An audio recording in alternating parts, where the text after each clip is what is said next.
If we had good laws, and we've heard from the Prime Minister, from Carney, from Justin Trudeau, we've heard from former justice ministers saying how sound our bail laws were and that the whole concept of fear is simply in our heads. Those laws, we wouldn't be hearing from this Liberal government now saying we're finally waking up to the reality. We have been listening and we're going to be introducing bail legislation sometime this week. This Liberal government directed and instructed judges to release the accused at the earliest opportunity on the least restrictive conditions. Point of order, Mr. Chair. If Mr. Brock is going to make accusations and suggests he's relying on facts, I suggest he does it himself. That's not a point of order, Mr. Chair. The Liberal government has never instructed a judge, in my experience, ever. Chair, that is not a point of order. It is absolutely laughable whenever I and my colleagues hear about this brand new Liberal government. My God, the member that just asked me the question has been here literally since 2015. She's not new. 90% of that bench is all old. It's being controlled by the same Liberal operation that's been in existence since 2015. And you know, when are they finally going to start reflecting and looking themselves in the mirror to say, hey, we have failed Canadians, we have let them down, we failed to protect our borders, we've let repeat violent offenders in and out of the criminal justice system blame themselves. Shame on them for blaming Stephen Harper and the past Conservative government that actually cared about victims over the rights of criminals. Oh, yeah. Oh, yeah. So C9 labeled the Combating Hate Act, notwithstanding that we had 2 years of rising anti-Semitic demonstrations from coast to coast to coast. We had people openly breaking laws right in the presence of police officers who largely stood idly by, not making any arrests, causing fear, chaos, and corruption on our streets, directly targeting Jewish Canadians right across this particular country. For 2 years, under the Trudeau government, and to a certain degree under the Carney government, we had a government that was playing both sides of the dispute. We had those of his caucus who were clearly supporting Israel and its right to defend itself, and we had those who were supporting a Palestinian state. And you never really had a clear direction, sending one message to one group, another message to another group, largely sitting by, not introducing any legislation or providing a clear direction to law enforcement that we already had laws, and we've had laws in the criminal code for decades dealing with a multitude of examples that have been on our streets literally for the past 2 years. So park that aside for a moment. We've had 4+ years, in fact, I would some say 10 years of lawlessness on the streets, rising crime levels through the roof. I got into Parliament 2021, and I have been advocating for change to our criminal justice system, particularly as it relates to bail, ending the revolving door system, ending the catch and release. We've all been very vocal in the House of Commons, outside the House of Commons. One would have thought that given 4 years of intense pressure by all the major stakeholders in the country, premiers, mayors, police chiefs, presidents of police associations, victim advocacy groups, that the message might want to get through loud and clear to the government. You need to address this. But they chose not to. They chose to focus in on the Combating Hate Act, which is C9. C9 broken down into 3 areas. New offense, they create a brand new offense by amending the criminal code for a hate-motivated intimidation offense. They also deal with obstruction of religious or cultural sites, and a new offense of criminalizing public displays of hate symbols or symbols belonging to an identified terrorist organization as defined within the criminal code. So those are largely the 3 key areas. There were some other little areas that were really non-disputable by the majority of the members of the Justice Committee. But that's the act itself. So we got into committee not too long ago. We set aside I believe it was 8 meetings. And then over the course of the last about a month or so, we had a number of distractions that largely were man-made in terms of the Liberal government literally obstructing and filibustering their own pieces of legislation. Oh, yeah. Thanks. Thank you, Larry. 6 minutes. 5 minutes. Thank you, Chair. Just when I thought that the Carney Liberal government could not be more out of touch on this particular study, we have Mr. Maloney, the current Liberal caucus chair and former parliamentary secretary to the Minister of Justice in the last Parliament, accuse Conservatives and other advocates of fear-mongering. Well, I couldn't see anything more out of touch than that when you've had, for the last 4 years, mayors such as you, Mr. Gillingham, premiers of every province and territory, police chiefs across the country, police association presidents, victim advocacy groups, all pleading and begging with this Liberal government to wake up to the reality on our streets that victims and Canadians are terrified. Those are the facts. They read and see every single day, example after example, of people committing violent crimes while out on bail. Mr. Maloney says facts matter. He needs to read the paper. He needs to follow what's happening on the media, because that's exactly what is happening. And then he has the audacity to say, we have good laws? If we had good laws, we wouldn't be in the situation we are in right now. We have a situation called principle of restraint, that regardless of the offense you commit, regardless of the number of releases you're on, regardless of your criminal record, which shows a history of breaching bail and a history of committing the same offense over and over again, this Liberal government directed and instructed judges to release the accused at the earliest opportunity on the least restrictive conditions. Point of order, Mr. Chair. If Mr. Brock is going to make accusations and suggest he's relying on facts, I suggest he does it himself. That's not a point of order, Mr. Chair. The Liberal government has never instructed a judge, in my experience, ever. Chair, that is not a point of order. Yeah, look, obviously here, it may or may not be a point of order. You have 3 minutes left. I assume you have a question, because the principle of restraint obviously is not being applied to the line of questioning here. So just please get to it. If we had good laws, we would not be here today studying this issue. If we had good laws, and we've heard from the Prime Minister, from Carney, from Justin Trudeau, we've heard from former justice ministers saying how sound our bail laws were and that the whole concept of fear is simply in our heads. Former Justice Minister Arif Virani indicated that, a former Crown attorney as well. So if we had those laws, we wouldn't be hearing from this Liberal government now saying we're finally waking up to the reality. We have been listening, and we're going to be introducing bail legislation sometime this week. Okay? We've been hearing that literally for the last 7 months. So I've identified the elephant in the room, and that's the principle of restraint.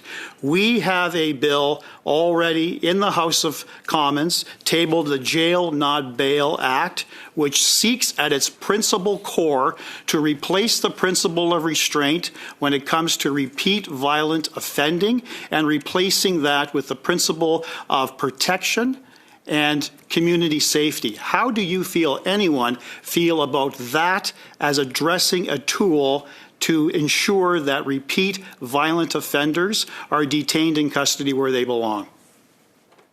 Just one of you, I guess, because there's only a minute and 20 seconds left. I think that's a good point, and in my mind, this is when I talk about using a scalpel and taking evidence-based approaches. The issue with the concerns many Canadians have, when we look at one of the root causes is, especially with our First Nations Canadians, with our Indigenous Canadians who they're disproportionate within our system. Had we, and 10 years ago, we made a commitment as a nation to addressing the challenges that exist in these communities, had we followed through with more than 13 out of 90 some odd calls to action, had we seen and if we increased our investment into our First Nations communities, we wouldn't see the numbers and we wouldn't see the recidivism. We need to have, with any bail program, we do need to have a very calculated, evidence-based approach going into bail. But as I said, on that trajectory of bail, we need to have resources in place. And I believe that those resources do come from the federal government, that the federal government has an obligation, especially to our First Nations people, to ensure that they have the supports and that their communities are reaching the health and the vibrance and the opportunities. We're not seeing that to the same degree across the country. I know there are some good success stories that we've seen in Alberta with Oxford House and others, but in my mind, this is where we fall short in considering the process of bail and the monitoring and the enforcement while on monitoring. Thank you, Mr. Sundberg.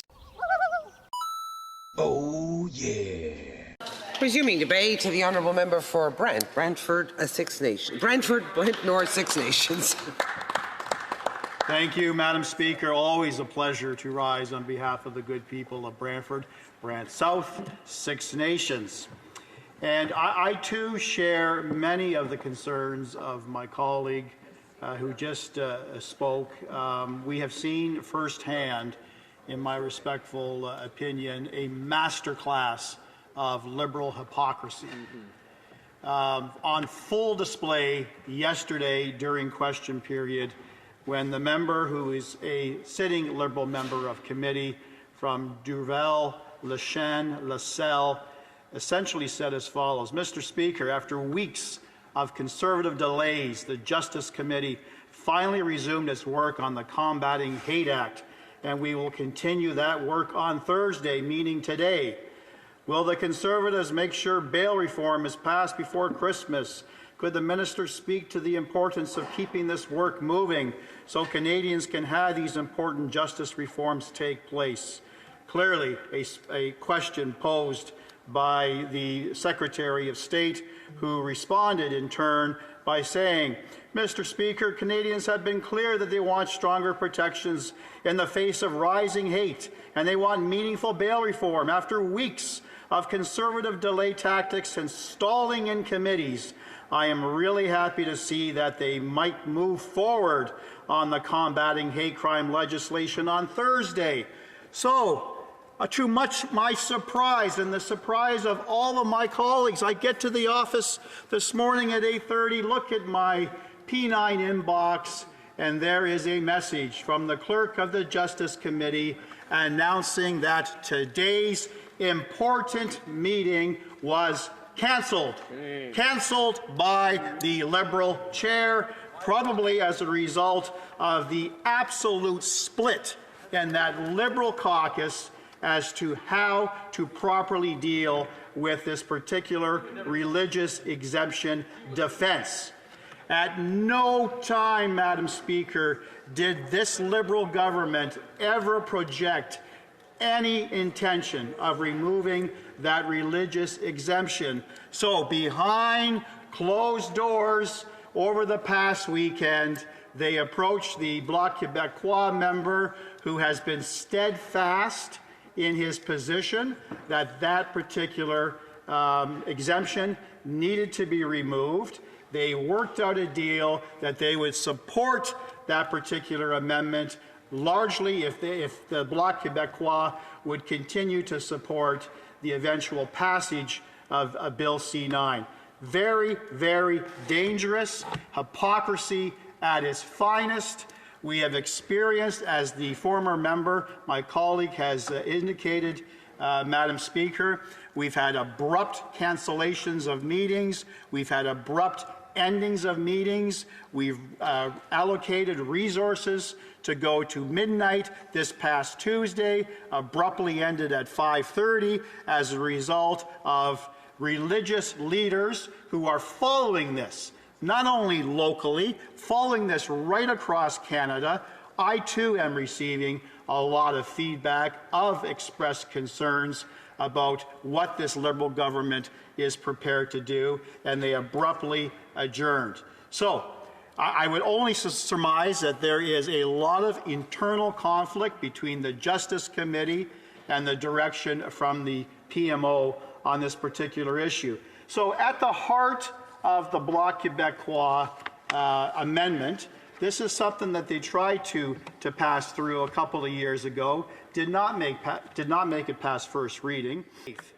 That's what this Liberal government continues to do and has done not only in this particular Parliament, but in the 44th.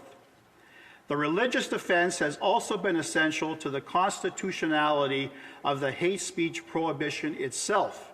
In the Supreme Court decision in Keegstra, they wrote that the offense is a minimal impairment on the right of freedom of expression, in part because of the presence of the Section 319 sub 3 defenses. The courts upheld the law because the religious exemption exists. Remove it, and the constitutional floor collapses. But even beyond constitutional risk, removing the defense is a profound moral and civil liberties mistake. We should not want, let alone empower, prosecutors to criminalize any form of prayer. Religious texts across traditions contain pleas for justice against enemies, metaphors for divine retribution, and expressions of anguish, symbolism, and cosmic struggle. This is not the realm of the police. If the state begins parsing palms line by line in a courtroom, then we have forgotten why the Charter exists at all. Hear, hear. And I see my time is fastly coming to an end. All the more reason for everyone in this House to support our motion to ensure that every major stakeholder who wishes to express an opinion to defend the religious expression that we have in this Charter needs to be heard. If the Liberals won't do it on their own, we are asking collectively this House to do that. Yes, so thank you, Madam Speaker. I'm disappointed in the Conservative Party, in particular a member who has been involved in the judicial system to plant fear in the minds of Canadians. And that's all the Conservative Party of Canada is doing today, Madam Speaker. It's shameful. The member knows full well that this is not an infringement on the freedom of religion. And if he had an ounce of integrity, he would indicate very clearly that the pastors, preachers, imams have nothing to fear. I have a point of order from the honourable member for Sherwood Park, Barchester. The comments made were clearly unparliamentary. I don't think I need to explain why. There was a question. It wasn't an accusation. The honourable member would perhaps wish to reword his question. Madam Speaker, I can appreciate they're a little sensitive to the truth. At the end of the day, Madam Speaker, this has no infringements on the freedoms of religion, and the member knows that. Why won't he say it? The honourable member for Brentford, Brent South, Six Nations. That particular member just spews hatred, spews disgust. He impugns the integrity of every one of my Conservative colleagues. And I am so disgusted in that particular framing of the question and the content of that question, I'm not even going to respond, Madam Speaker, because it's just not worthy of it. Resuming debate. Oh, yeah. So that's it, Aaron. Like, share, subscribe. I really would appreciate your subscription. We're not going to try to sell you anything here. I'm not going to try to sell you a stupid sticker. Let's just learn about Canadian federal politics. That's it. Let's save our country. There's still time left. That's it. Thank you all very much for watching. We'll catch you in the next video. Again, I appreciate everybody that does subscribe and just watching the video. Share this with somebody if you really enjoyed it. We'll catch you in the next one. Ciao for now. Anytime you hear Mark Carney talking about trade with the US or tariffs on Canadian exports, you should just say, who cares, change the channel, and tune him out, because that was his message to you. So you know what, Mark Carney, this part's especially for you. On behalf of the millions of Canadians you've let down and insulted, every time you open your mouth in Parliament, our message to you, who cares?